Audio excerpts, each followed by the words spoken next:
Welcome to Cultivating Curiosity, where we get down and dirty with the experts on all the ways science and agriculture touch our lives, from what we eat to how we live. I'm Emily Davenport.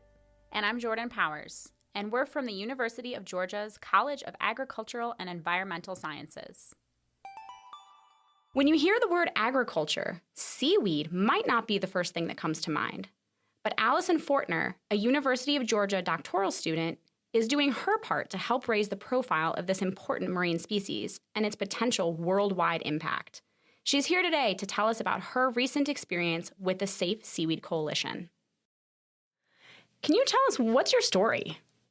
Yes, so I am working on being a triple dog from the University of Georgia Agricultural Leadership, Education, and Communication Department, actually. A triple dog means that someone has received a bachelor's degree, master's degree, and PhD from the University of Georgia. A triple ag dog has received all 3 degrees from the College of Agricultural and Environmental Sciences. So I am from a small town called Cleveland, Georgia, in the Northeast Georgia mountains, and came to the University of Georgia in my undergraduate to study agricultural communication. UGA was the only place for me, actually, the only school I applied to. And I studied agricultural communication after some involvement in the National FFA organization in high school. And then once I finished my ag communication degree, I went on a study abroad for actually my final credit of my undergrad to Romania, and I fell in love with international travel. Unfortunately, that was my last credit. I didn't have time to do anything else with it before I went off into the working world, where I worked doing marketing for a turfgrass company for about 3 years, and then came back to the University of Georgia, at first as a staff member and then as a full-time graduate student.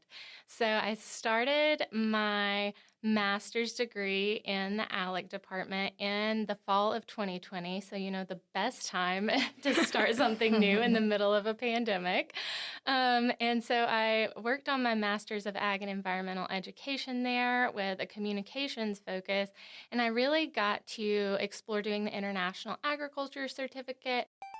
Check out the show notes for more on the CAES International Agriculture Certificate. While I was there, and part of me coming back to do my master's degree was to incorporate an international element into my work, because I really didn't get to do that in the work that I was doing in turfgrass and things like that. So the opportunity arose for me to incorporate a little bit more about cultural communication and science communication into my work, which I knew I wanted to do as I applied for the ALEC PhD program. So I am a through and through ag dog, and I love Athens, love being here and getting to know all of the new people and the diverse voices and really delve into communication topics. That's amazing. That sounds very exciting. We love having a triple dog here. What led you, you're obviously UGA, CAES through and through. What led you to the program specifically? So when I was finishing up my master's degree, my committee encouraged me to explore more international opportunities, especially since I would be here in the College of Agriculture for a few more years. So I took an international development class, which is actually a required class for the International Agriculture Certificate. And through that, I found out that I really was interested in incorporating this more into my work, but in order to qualify for that certificate, you needed an 8-week international internship. So that led me to thinking, I can't do this with only my master's degree left, so let's move this into the PhD a little bit, just so I can understand a bit more what it means to communicate on an international level, what it means communicating agriculture on an international level. And so I started looking for opportunities, just because I was going to need something that I thought I was going to do in the summertime, actually. Ended up not working out that way. But I got connected with this organization called the Safe Seaweed Coalition. We'll add a link to the Safe Seaweed Coalition's website in the show notes for you. Through my advisor, whose name is Dr. Alexa Lamb. She had won the Borlaug Cass Communication Award for Agricultural Communication. Someone saw her keynote address and said, hey, we really need some help with science communication from this new global coalition, and we don't really know where to go. We kind of have a smaller team. So can you talk to us about what you recommend? And she recommended a few things for them in their communications strategy, but also that she had a student who needed an internship, which worked out really well for me. It was a little bit different than what I expected, I think, because I never anticipated going to France, which is where most of the coalition's governance is based. And so they met me and talked to me. I got to help them with an event, and then they said, we will work with you to have an internship here. And it was in the seaweed industry, which at first glance you would think this is not related to agriculture whatsoever. But their entire goal is to help safely and sustainably scale up the seaweed industry outside of Asia right now. This is incredibly innovative. It's a new area, and it was a team that was open to new ideas. So I thought, I would love to learn more about this. And there has to be some sort of connection between agriculture and seaweed, and I really found out that there is. And the opportunity to go to France and see this, work with people from not only France, but from across the world, and it really attracted me to this opportunity. Great. That's super awesome. It sounds like a really cool experience. Can you talk a little bit more about the safety aspects of the Safe Seaweed Coalition? Like what types of safety are they focused on? Yes. So the Safe Seaweed Coalition has 3 pillars of safety. The first is environmental safety, because obviously you do not want to grow an industry without understanding how much that industry will have an impact on the environment, especially when it is the ocean environment. The ocean is so large and so understudied.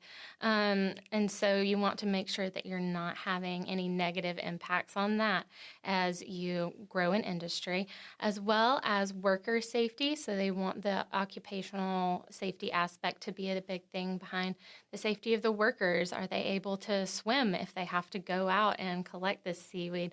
What are the best practices in place, and are they being culturally responsive to the people working in this area? And then they also focus on consumer safety, not only in consuming seaweed itself, but even looking at packaging regulations, as seaweed is being used as a bioplastic for some food packaging. These regulations tend to be pretty fragmented across the world, and they just need to be a little bit more streamlined in order for the industry to be able to reach more consumers and get people to begin eating something. So they want to focus on those 3 things, and have found a lot of projects that can really help address all 3 of those pillars at one time. So you did mention a little bit before that going into this experience, you were trying to figure out the connection between seaweed and agriculture. What is the connection between seaweed and agriculture? Seaweed is in an interesting place, and I don't think I realized it until I started really getting involved in knowing more about what they call the seaweed value chain.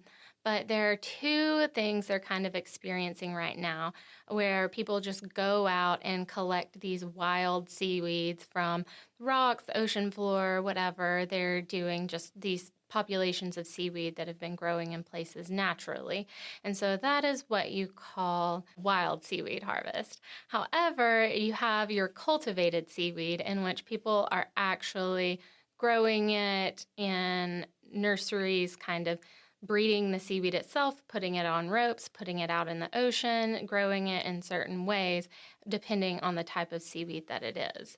And so Seaweed is going through a lot of the industry development things that agriculture has gone through over, hundreds, thousands of years in figuring out how to develop genetically strong species and the ones that are most commercially viable.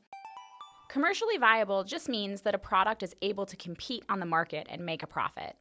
So they're kind of trying to follow along with what agriculture has had so many years to do, but do it very quickly. So they're trying to learn from agriculture the best practices in that way.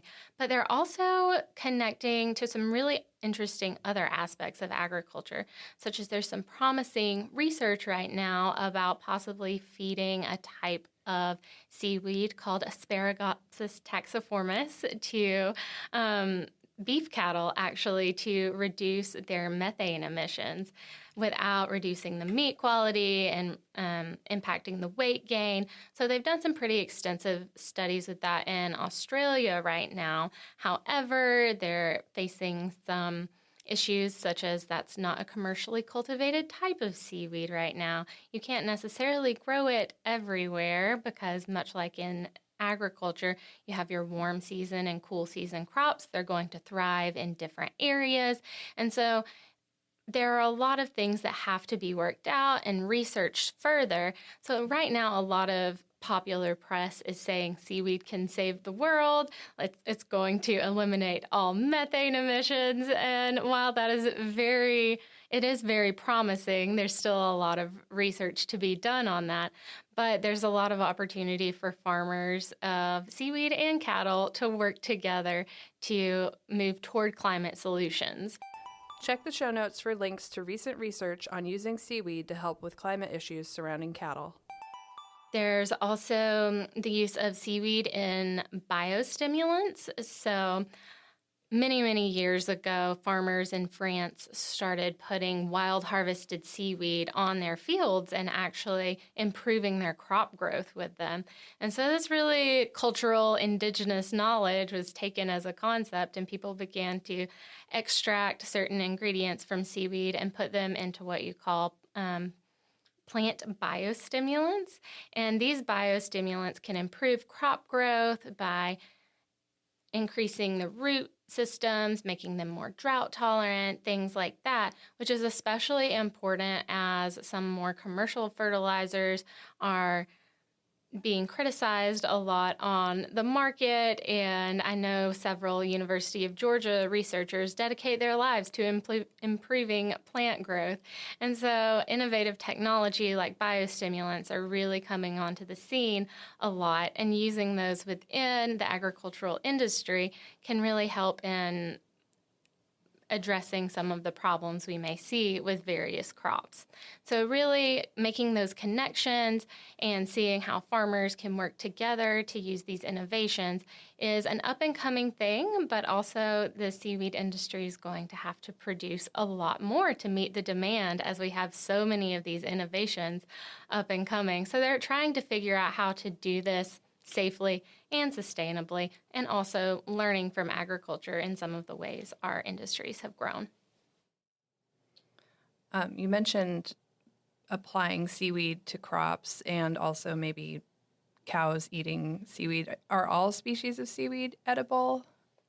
So as far as we know, you can eat all species of seaweed. They're not going to be poisonous if you ingest them. So that's the macroalgae. Macroalgae are large seaweeds, the kind that you can see without using a microscope. Microalgae are tiny seaweeds that you need to use a microscope to see. However, they might not all taste good. So certain ones are better for certain things, such as there is one particular type that it's called a sea truffle because it has a little bit of that truffle-like taste to it, and people will use it in various dishes. There's another type of seaweed, it's called sea spaghetti, and it just kind of grows like a noodle, and that I don't believe that one is being commercially cultivated, but it's wild harvested and can be cut up, and people will use it almost like pasta. So people are constantly searching for innovative ways that you can use seaweed in cooking, which I will say is a little bit more popular in France and some of your Michelin star restaurants and things like that. But you wouldn't necessarily want to eat all types of seaweed, but you definitely can. Okay, now I have to ask, what's your favorite way to consume seaweed? If you do, maybe you did the whole study and decided you don't want to eat any of it.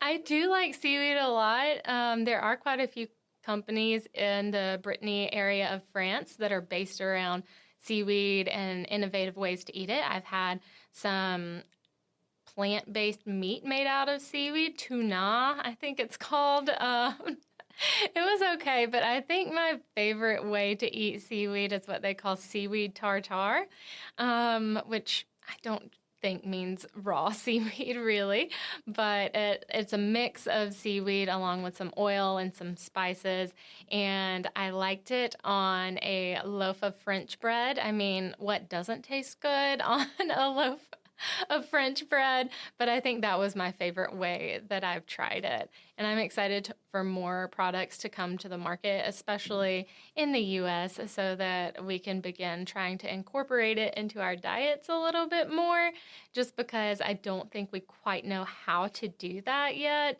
And it'll be interesting to see the products that come out as a result of this spike in seaweed growth over the recent years. Absolutely. I feel like here you see, people think seaweed and they immediately go to sushi, right? Like that's the most natural kind of connection. But it is interesting once you start looking to see restaurants that have seaweed salads on the menu, or, my son right now is obsessed with seaweed snacks that we found at Publix of all places. So it's getting broader as we speak. So it's fascinating to see this kind of behind the scenes look at it and how it's expanding. Outside of it being a food source, what are some other ways that we're looking at using seaweed? I think there's some pretty innovative things being discussed about how to use seaweed.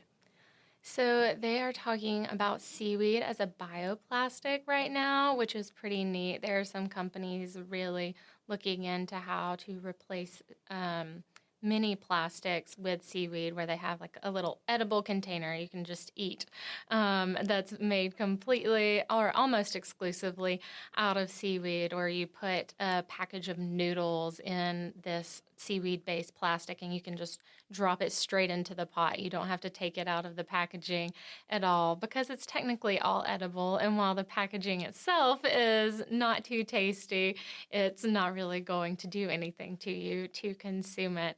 So that's an up-and-coming market right now. There is also a look at seaweed as a biofuel, but that is one where you really have to grapple with whether it would be best as a biofuel or for people to be eating it, because seaweed is, of course, an option for a food source.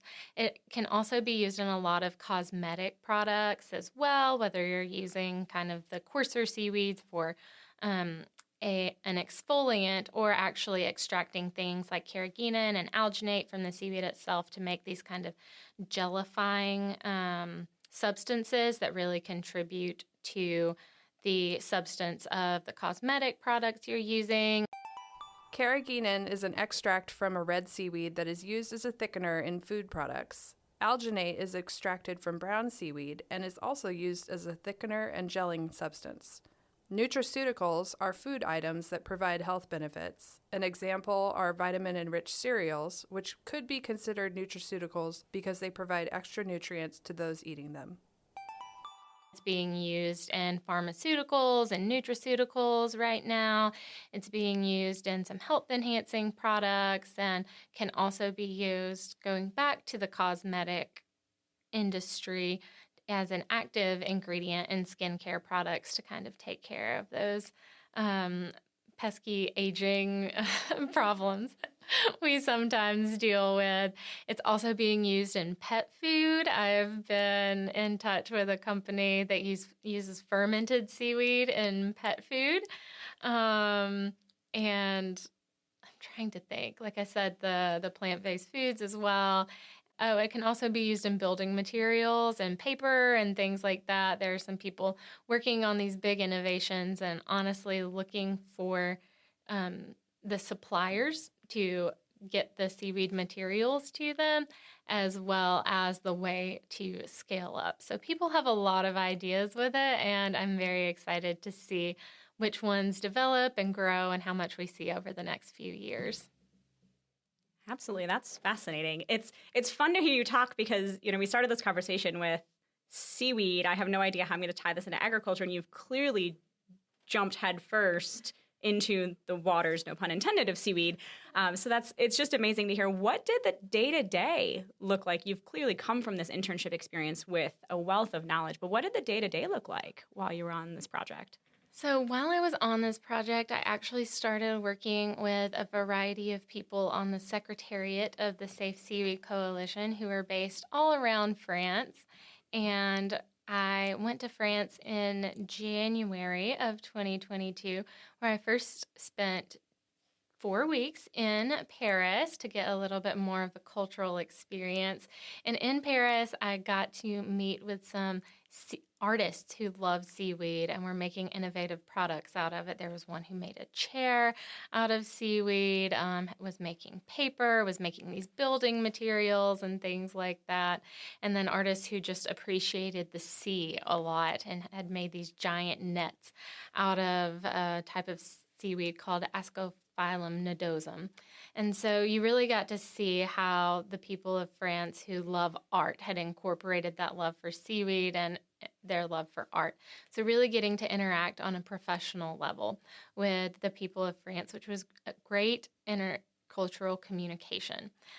Just working outside of an area in which I was very comfortable, which came with learning some French. I know a very limited amount of French, but it was interesting to learn that very specific language around seaweed. They call it algue. That's the French word for seaweed.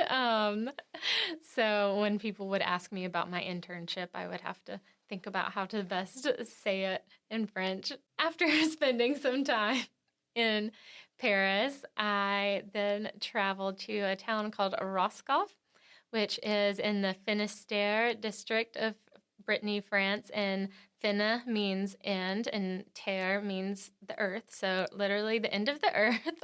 It was very much on the western coastal area of France, and they have a research station that has been there for 150 years.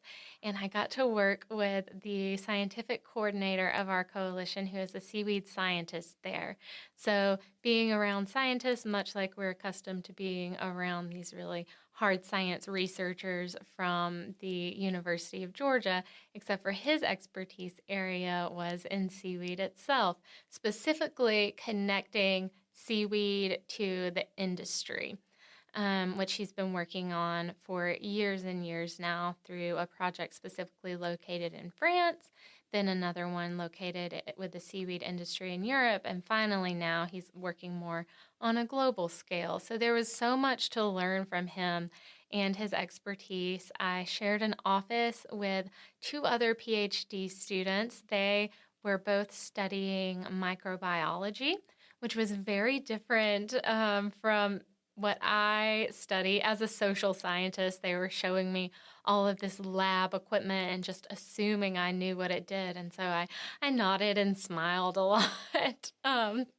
when I was looking at all the lab equipment. But during that time, I got to write a lot about seaweed and connect with the industry in the area where we got to go visit a lot of these places. We visited the biostimulant plant. We went out on the boat with some small-scale seaweed farmers as they were harvesting kelp and wakame, and saw their operation and talked to them about the seasons of how it grows and what they're doing to innovate in their businesses. We went to a cosmetics company and saw their entire operation. We saw a food processing facility, the one that actually makes the seaweed tartare. We saw how they stabilize and dry seaweed. In some cases, it's in these very large high tunnels where they just string up the seaweed and wait for it to dry.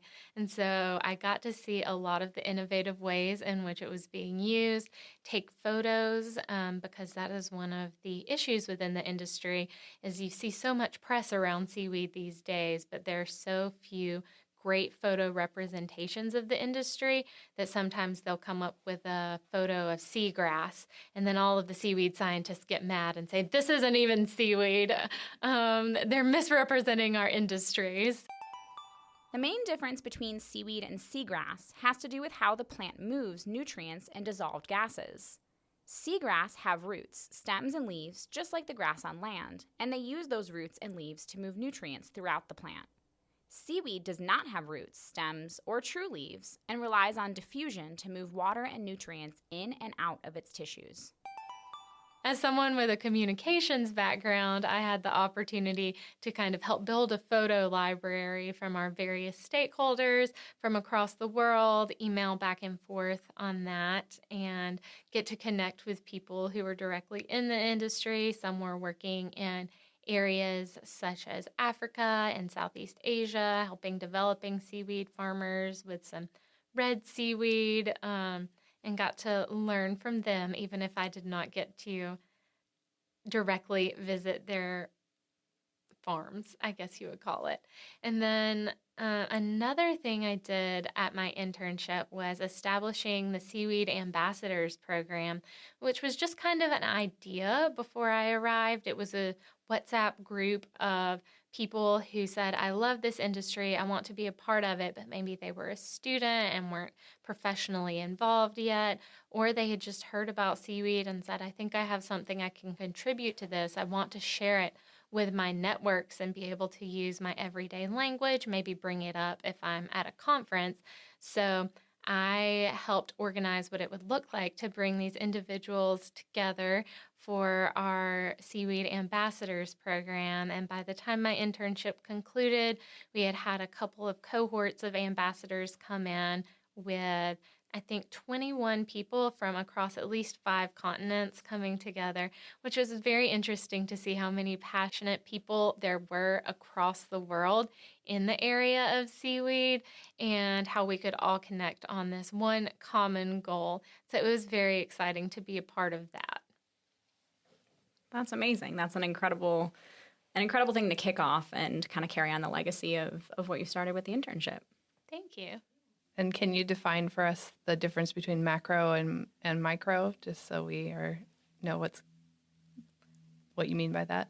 Microalgae can grow in many different places. It does not have to grow in saltwater specifically. So it can grow, there's freshwater microalgae, saltwater microalgae. Microalgae can be harmful. When you're asking if you could eat all seaweed, yes, you can. You can eat all macroalgae, but you cannot eat all microalgae, as I understand it, just because it does have the potential to be harmful, and macroalgae is a larger organism. Well, I know you're working on your PhD, so what's next for you in coming back from this experience? Well, I actually just started my PhD the first semester in France. So I am starting off specifically getting my core classes out of the way in my PhD and studying actually differences in cultural communication. I think I would like to base my dissertation on the differences in how people perceive scientific messages based upon their cultural background. And so I'd like to incorporate that more and maybe incorporate seaweed into my dissertation work as well.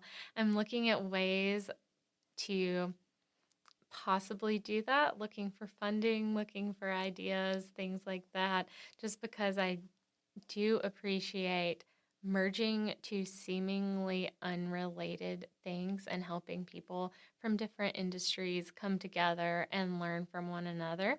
So I hope to be able to do that moving forward.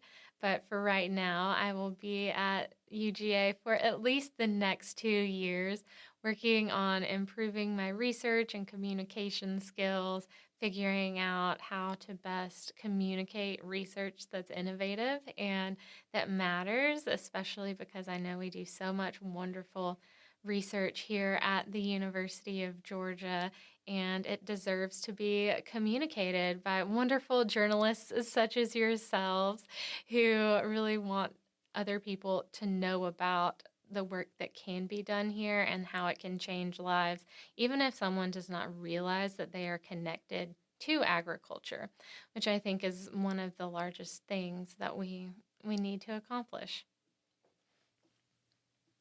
We'd agree. Yeah, for sure. Thinking about the word agriculture, what does agriculture mean to you?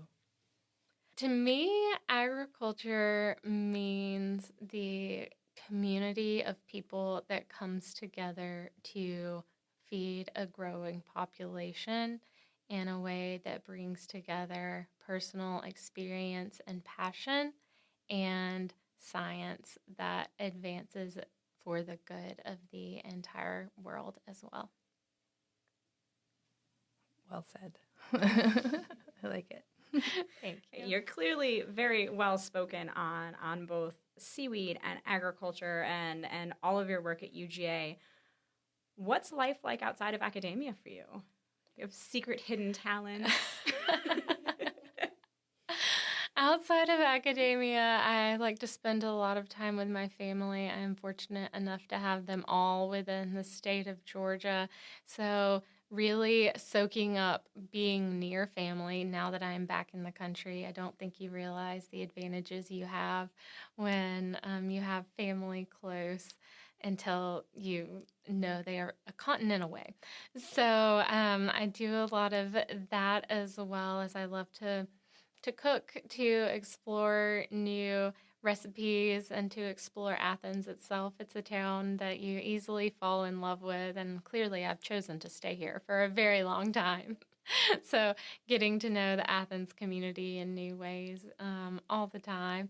And I do like to travel and try new food. I'm a bit of a foodie. I mentioned I love my family. A few of them actually came over and visited me after I left France, and we went to Italy and got to try all kinds of delicacies from there in very interesting ways, just to see how maybe they're not innovating in Italy, but they have thousands of years worth of culture and food development and things like that. So I enjoy seeing that and seeing how different people use their cultural knowledge to really take pride in something. So what's next on your travel calendar or travel bucket list with a passion for travel? Next, I'm going to Costa Rica for a research conference. My colleagues and I have been exploring systems thinking as an educational tool to teach students about complex systems such as feeding people through the aquaculture industry, which actually came up before my internship in seaweed came up. So I'm getting a little bit more familiar with aquaculture. I'm excited to travel to Central America because I've never really experienced that area of the world before. I've done a lot of traveling in Europe, but that's very, very different. I get to try to use some other language skills, brush off that Spanish from high school.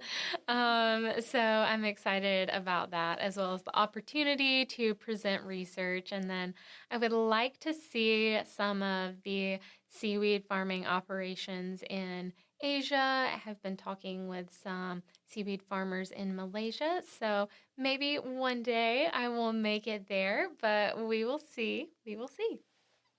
It's all an adventure. That's right. Do you have any fun facts about seaweed that you would like to share with us? Yes, let me think about it. So another favorite fact about seaweed is that giant kelp can grow up to 24 inches per day, and there is a lot of ongoing research right now in seaweed as a carbon sequestration mechanism, and people researching whether or not seaweed farms and the environment around them can actually be positively influenced just because there is a seaweed farm there.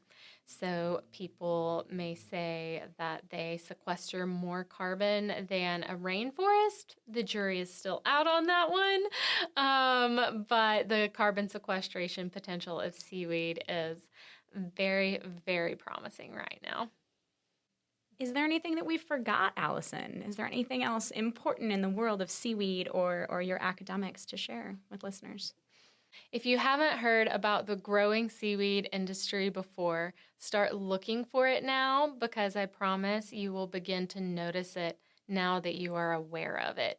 It's a very popular up-and-coming innovation, and if we get the correct research behind it and the correct people behind it in order to make sure that the industry safely scales up, then it looks as if there is unlimited potential for this very promising sea vegetable. So try to look for ways to incorporate this into your diet when you see it, and see if you can become part of the seaweed revolution. Love it. Well, I will certainly be on the lookout. I know even more so than I am now when I'm out and about. But thank you, Allison, for coming in today. This was fascinating. It was amazing to hear about both the seaweed side of your life and just the academics and your academic journey, specifically through the College of Agricultural and Environmental Sciences. So thanks for taking the time to talk to us. Thank you so much for the invitation. It has been lovely. Thanks for listening to Cultivating Curiosity, a podcast produced by the UGA College of Agricultural and Environmental Sciences. A special thanks to Mason McClintock for our music and sound effects. Find more episodes wherever you get your podcasts.